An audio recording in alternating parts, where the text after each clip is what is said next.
দর্শক, কান ফিল্ম ফেস্টিভ্যালের আরও খবরাখবর জানাতে এই মুহূর্তে ফ্রান্স থেকে যুক্ত হচ্ছেন সহকর্মী শাহরিন জেবিন। আমরা যাচ্ছি তার কাছে। জেবিন, চমৎকার পরিবেশ, দুর্দান্ত আবহাওয়া দেখা যাচ্ছে। আজকের দিনে কানে কী কী আয়োজন রয়েছে সেই বিষয়টা দর্শকদের জানাবেন। ধন্যবাদ ফারুক। আমি কান চলচ্চিত্র উৎসবে এই আসরের আজকে আর যদি বলি যে আজকের দিনে কিন্তু নাইজেরিয়ান মুভি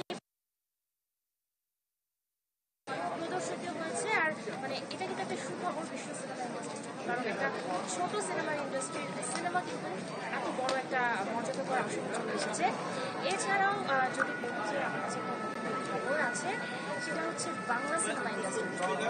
বাংলা সিনেমা ইন্ডাস্ট্রির জন্য একটা সুখবর যে আগামীকাল সুখবরটা সম্মানজনক বিষয়। আগামীকাল প্রদর্শিত রায়ের সিনেমা অরণ্যী, সেই ছবিটি প্রদর্শিত হবে কাল ক্লাসের সময় বলিউড অভিনেত্রী জরিনা চ্যাটার্জি করেছিলেন। তিনি কিন্তু এই গানের আসরে আসবেন বা আছেন এমন একটা খবর আমি জানতে পেরেছি জ্ঞান তাদের থেকে। আর এছাড়াও যে আমি জায়গাটায় দাঁড়িয়ে আছি, এটা কিন্তু আমার পেছনেই ব্যাক থিয়েটারের একটা বিষয় আমি আপনার সাথে একটু শেয়ার করতে চাই, দর্শকদের জানাতে চাই। কারণ আমি যখন এখন কথা বলছি তখন একটা জার্মানি ব্ল্যাক কমেডি মুভি এই জায়গাটাতে প্রদর্শিত হচ্ছে।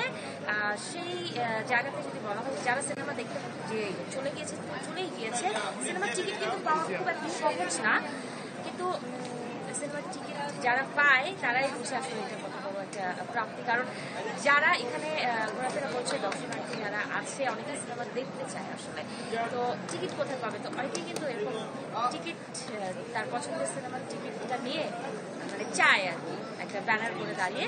তো অনেকে আবার সিনেমা যারা টিকিট পায় দেখে না, তারা আবার তাদের সিটটা দিয়ে দেয়। তো এই যে একটা আদান প্রদান, সৌহার্দ্যপূর্ণ একটা জায়গা, সম্পর্কের একটা জায়গা, এখানে কিন্তু কেউ কাউকে চিনে না, বিশ্বের বিভিন্ন দেশের মানুষ কিন্তু জায়গাতে আসে।